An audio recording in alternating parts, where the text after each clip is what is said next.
ठाणे शहर गुन्हे शाखेच्या घटक 2 भिवंडी विभागानं मोठी कारवाई करत 74 किलो 548 ग्रॅम गांजासह 3 आरोपींना अटक केली आहे.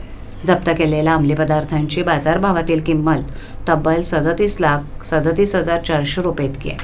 गुप्त माहितीच्या आधारे भिवंडीतील दर्गा रोड मोमीनबाग परिसरात सापळा रचण्यात आला होता. फैजल अकबर अन्सारी हा गांजा अब्दुल रहमान अन्सारी याला विक्रीसाठी येणार असल्याची माहिती मिळाल्यानंतर वरिष्ठ पोलीस निरीक्षक जनार्दन सोनावणे सह पोलीस निरीक्षक धनराज केदार आणि त्यांच्या पथकानं ही कारवाई केली. त्यामध्ये फैजल अकबर अन्सारी, अब्दुल रहमान अन्सारी आणि अनवर जमीलुद्दीन अन्सारी यांना अटक करण्यात आली. तपासादरम्यान आरोपी क्रमांक 1 आणि 2 याच्याकडून आरोपी क्रमांक 3च्या घरातून गांजाचा मोठा साठा सापडलाय. या प्रकरणी भोईवाडा पोलीस ठाण्यात NDPS कायद्याअंतर्गत गुन्हा दाखल करण्यात आला असून पुढील तपास गुन्हे शाखा घटक 2 भिवंडी करत आहे.